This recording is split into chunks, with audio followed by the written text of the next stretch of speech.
We lost one of our greatest American filmmakers, David Lynch.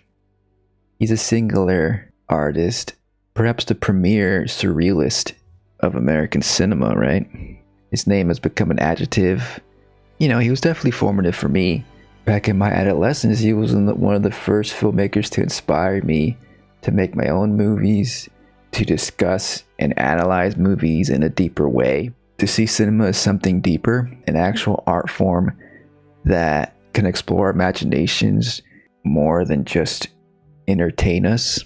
The sound design in his films, the DIY nature of his effects, the overall almost otherworldly quality, but also feeling very much human, showcasing perhaps the darkness that lies beneath a folksy facade. He also did music, he did paintings, but let's just focus on his cinema today. I'm gonna rank them kind of based on what speaks most to me, my preference, my favorites, but also kind of ranking them based on how sublime they are, how much they expand what cinema is. I think it could be helpful for anybody who is interested in revisiting or watching his films for the first time to get a gauge of, what you're in for. So at the bottom, we've got, all his films, as well as Twin Peaks and all his iterations. So these terms on the left will be familiar to Lynch fans, particularly Twin Peaks fans. But at the bottom here, we got Fish in the Percolator. That's a reference to the Twin Peaks episode. Jack Nance's character discovers a fish in the coffee percolator. The idea here is that the films in this ranking aren't the most mind-blowing. They have a little bit of a fishy taste to them. In his creative process, Lynch talks about capturing ideas for his work, like fishing and waiting for the perfect catch. These would be ones that didn't quite work for me. I have a little sparkle of a good idea, but it's a bit tainted. Then we go up to Cup of Coffee. These are films that are like, these are a good cup of coffee. Great stuff that maybe you could even recommend to your non-Lynch fans. Then we go into Fine Cherry Pie, which is something that's like, oh, this is sweet. This is some. There's some here. This is some good stuff. It's not quite a big catch though. That's where the big fish go in. This is where the creative juices were really flowing. But then we get up to the stratosphere here with the Blue Rose ranking. These are masterpieces. These are the best of the bunch. A Blue Rose in the Twin Peaks lore is a reference to a case that has supernatural elements. Also a reference to like the Blue Book Project, when the government classified certain cases involving like extraterrestrial or UFOs or something. These are films that are like otherworldly, almost sublime. All right, so let's get into it. So we're going to start off with Dune. Dune is the only film here that Lynch has disowned because he did not get a final cut on this. The studios took this away from him. Feels a little bit unfinished. It does feel compromised. So it's going to have to be in Fish in the Percolator ranking. It's going to have to be there. But it's not like without merit. It's still a fun watch. You get some fun scenes with Sting. Kyle MacLachlan's good. Patrick Stewart is good in it. You get some fun alien designs, some interesting stuff going on here. It's a little closer to the psychedelic imagery that perhaps Herbert was going for in his book. When you compare this to the new Dune films by Denis Villeneuve, those new films feel a little bit more sterile. Lynch's Dune may not be as polished, but still offers some of that Lynchian quirkiness that makes it fun and maybe even more exciting to watch than the newer films. Yeah, so maybe he didn't have much control over Dune in its outcome, but every other film he did have final cut.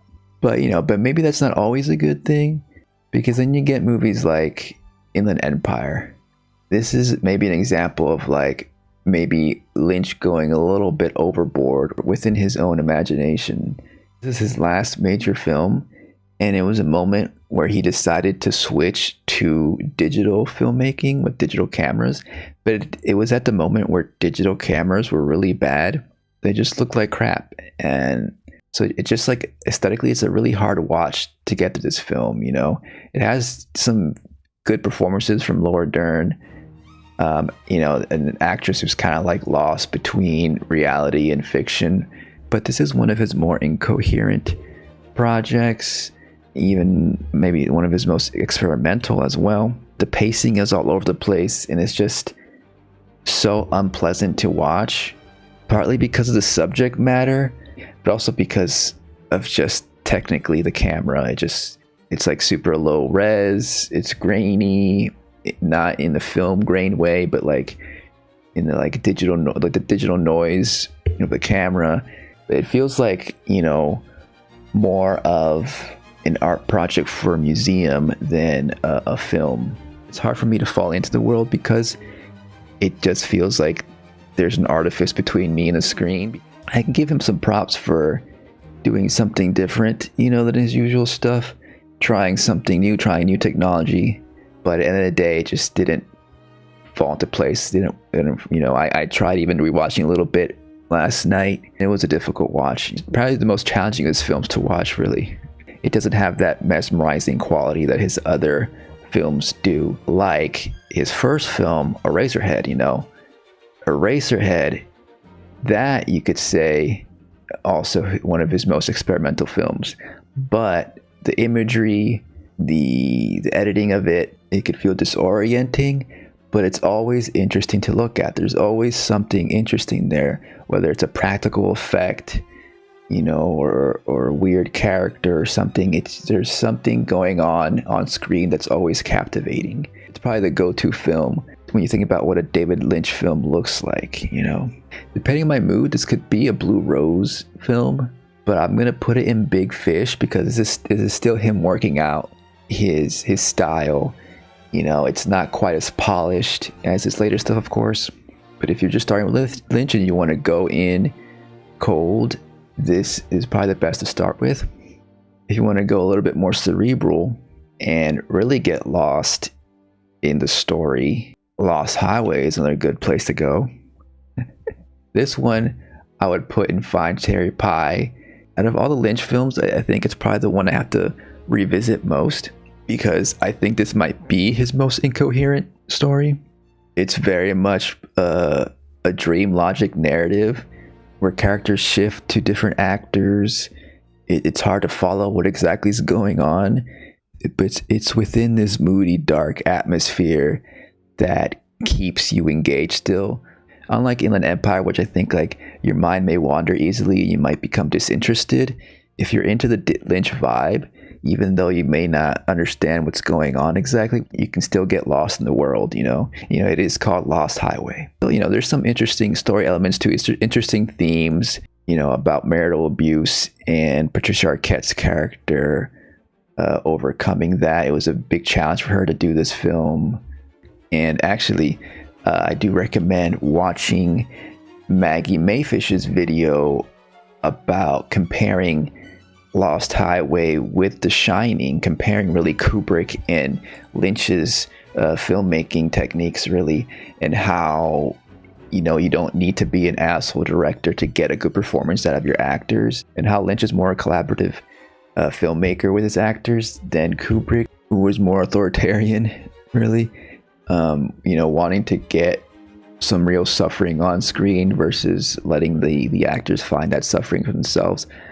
I almost want to put it in a cup of coffee because of all of his out there dream logic narratives. It's maybe my least preferred one, but I feel like it's a puzzle I can't quite solve yet, that if I go back to, I might be able to put it together. It might make more sense holistically.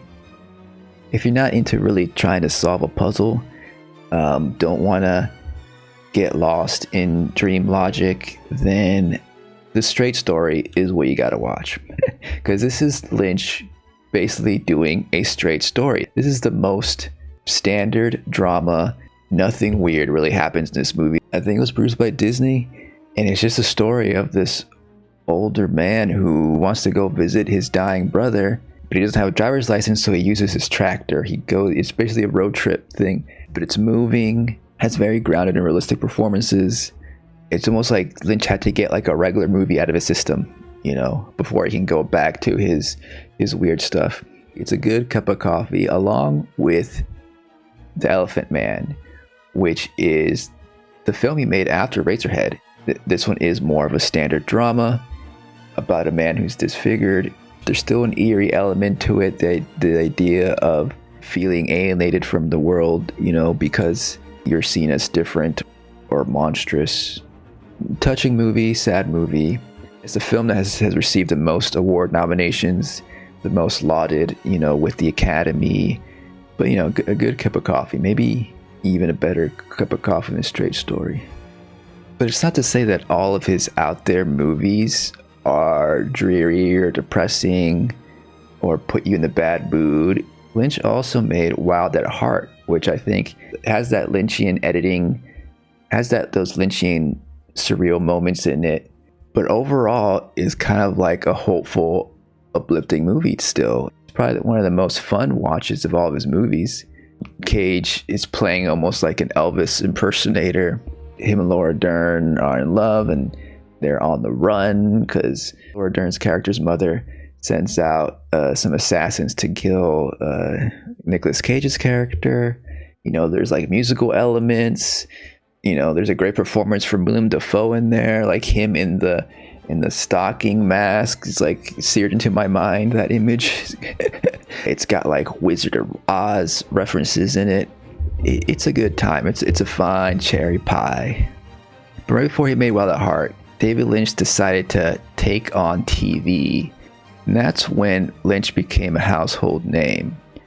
Twin Peaks was a phenomenon. First season was like the most talked about show on TV, in '89, I think, right? It was about a murder in a small town. It's this type of story we've seen countless times now, Either there's a hidden evil or darkness lurking, and the FBI agent has to come out and get to the bottom of it, Dale Cooper is an iconic character now. He loves his black coffee, his cherry pie. He's into mysticism. It's not super serious. It's got these quirky characters in it, supernatural elements. There's like iconic dream sequences in the Red Room. People point to The Sopranos, and then like Breaking Bad and Mad Men being like the golden era of primetime prestige TV. Well, 10 years before, Twin Peaks really led the way. This is a show that could be taken seriously and compared to great cinema. Halfway through season 2, Lynch wasn't involved as much, and it kind of went downhill a little bit. That's why I may put it at the big fish category. It's really that first season and a half and then the final episode that really make this great. Of course, also Mark Frost was co-creator of it. He wrote a lot of the episodes. He was a big part of it as well. So it wasn't just Lynch here, of course. But yeah, we're going to put it in the big fish category. But there's more to Twin Peaks, right? Because after season 2 ended and the ratings went downhill, Lynch decided to go back. And this time he made a prequel focus on the Laura Palmer character, the girl who dies at the beginning of Twin Peaks. It gives her the attention she deserved in the story, right? And really recontextualizes the story from her perspective, and really delves into the darkness of Twin Peaks in a way that you couldn't really achieve on TV at the time. He had to make a film about it. It was criticized at the time, but since then it's garnered a lot more critical praise and attention. It's really the performance of Sheryl Lee as Laura Palmer that really puts this iteration of Twin Peaks in the Blue Rose category. It elevates the whole series, I think, along with Twin Peaks: The Return, which is Lynch coming back to the series over 2 decades later. This is like, I guess, considered the third season of Twin Peaks, taking place years after the cliffhanger. So Lynch doesn't like to repeat himself, right? Twin Peaks: The Return is like a whole new thing. It's like a completely different vibe from the show almost. The original seasons, they're a way of commentary on contemporary TV at the time, which was dominated by a lot of soap operas, while The Return was maybe a commentary on the successors to the Twin Peaks. It almost feels like a commentary on like Breaking Bad, the grittier prestige TV of 2000s to 2010s. And so it does feel perhaps maybe a little bit off-putting for fans of the cozier, folksy nature of the original Twin Peaks. But Lynch wanted to go in a whole different direction. There are darker elements to it. There's also a lot of absurdism to it, with Dale Cooper returning as this Dougie character who's like completely lost his mind, is almost like a zombie, very nonverbal. And there's like spectacular episodes that connect the origin of evil with the atomic bomb, with some great surreal imagery. It's the kind of art that you never see on TV or even in movies, really. Again, going back to his experimental spirit that he had in something like Eraserhead, it felt like a culmination of all the art that Lynch has produced up until then, and him kind of revisiting his past and trying to create something new out of it.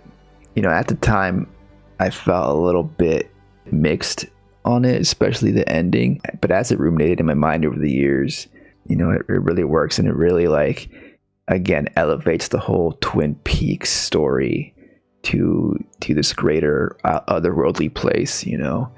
Definitely deserving of a Blue Rose ranking. But from Blue Rose to Blue Velvet, I don't know if I would consider Blue Velvet as a Blue Rose film. It's great.